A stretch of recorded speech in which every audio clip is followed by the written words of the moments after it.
ማንቸስተር ዩናይትድ 2 ብሬንትፎርድ 1 በኦልድ ትራፎርድ በነበረው ማች ላይ ዩናይትድ ማሸነፍ ችሏል። እንዲሁም ብሬንትፎርዶቹ ይዘው የገቡት ቀራረብና ማንቸስተር ዩናይትድ ይዘው የገባው ቀራረብ ዲፍረንት ነበር እና እንደሚታወቀው በፎርሜሽኑ ሲጀምሩ ሁለቱም ተመሳሳይ ፎርሜሽን ይዘው ነበር የገቡት 4-2-3-1። ዩናይትድም እንደዛው ተመሳሳይ ነበር። ዩናይትድ ፈርስት ሃፍ ላይ በጣም አሪፍ ነበር። ስፔሻሊ ደግሞ የመጀመሪያዎቹን 20 ደቂቃዎች 25-20 ደቂቃዎቹን በጣም አሪፍ እንዲሁም ደግሞ በጀመረው በሁለት ደቂቃ ውስጥ ጎል ማግባትን እድል ነበሩ። ዩናይትድ ኮቢ ሜኑ በሚገርም ድሪብል ከመሃል ሜዳ እስከ ፔናልቲ ቦክስ ድረስ ኳስን ኬሪ በማድረግ ሄዶ ለአማድ ማግባት ይችል ነበር፣ ግን ለአማድ በሰጠው ታይም ላይ አማድ ያንን እድል ወደ ጎል ባለመቀየሩ አንድ አሲስተንት ኦልሞስት አበላሽቷል። እንዲሁም ደግሞ የተለያዩ ሴቮችም ነበር። የብሬንትፎርድ በረኛ ኪለር ከሃሪ መጓየር ሄደር አንድ አትርፎ ነበር። እንዲሁም ደግሞ ብሩኖ አሲስትም ሆኖ ነበር።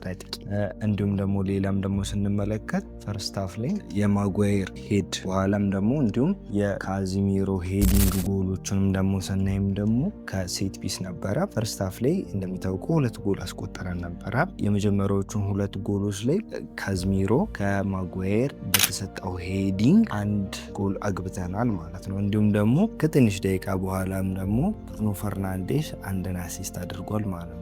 እንዴት ነው እሱ? አማድ ዊን ባረገው ታክል ለብሩኖ ፈርናንዴስ አንድ አሲስት ክሬት ተደርጎ ነበር። ዩናይትድ ካውንተር አታክ ይዞ ነበር። እንዲሁም ደግሞ 2 versus 3 ነበር። ቤንጃሚን ሴስኮ በግራ በኩል ብራያን ምቤሞም ደግሞ በቀኝ በኩል ነበሩ። ብሩኖ ፈርናንዴስ በጣም ለየት የሚያደርገው ነገር ምንድነው? ኳሱን በጣም አቀዝቅዞ አረጋግቶ አቆይቶ የብሬንትፎርድ ሴንተር ባኮች ውሳኔ እንዲወስኑ አረገ። ወደ ራሱ ድራግ ባረገበት ታይም ላይ ለቤንጃሚን ሴስኮ ስፔስን ክሬት አድርጎ ነበርና እንዲሁም ደግሞ ቤንጃሚን ሴስኮም ደግሞ ያንን ያገኘውን እድል ወደ ጎል ቀይሯል ማለት ነው። እና ይህ ሲባል ግን ፈርስት ሃፍ ላይ ብሬንትፎርዶች አሪፍ አልነበሩም ማለት አልነበረም። የተለያዩ ኳሶችን ሲያገኙ ነበር እንደሚታወቀው እና ስፔሻሊ አንደኛው ቲያጎ በዚህ ጌም ላይ አሪፍ ፐርፎርማ አረገ ማለት በጣም ያስቸግራል።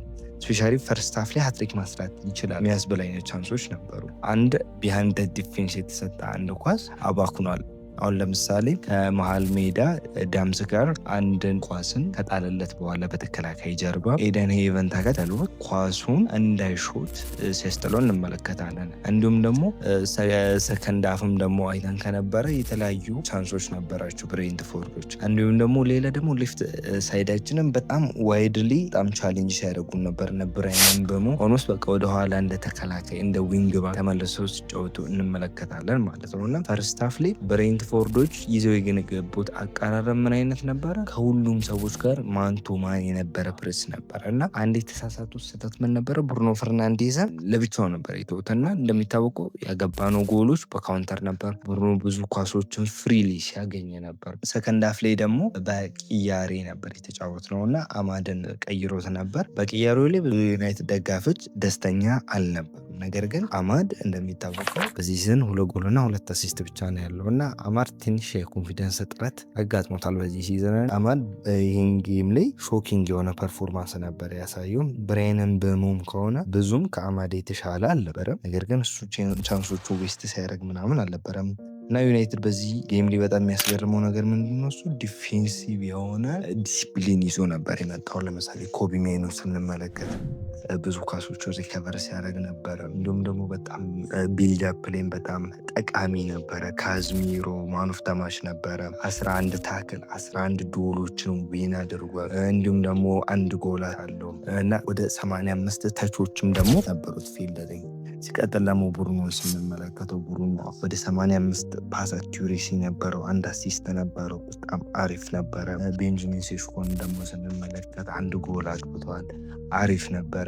ከሁሉም በላይ ግን በጣም አስገራሚ ፐርፎርማንስን ያሳየ ኦልሞስት ከካዝሚሮ ባልተናነሰ ሴኒ ላሜንስ ነበር። በፈርስት ሃፍ ላይ ብዙ አይነት ሴቮችን ሲያደርግ ነበረ። ኢቨን ኤደን ሄቨን ሪከቨሪ ያደረገው ቦል ላይ ሴፍ ሲያደርግ ነበረ።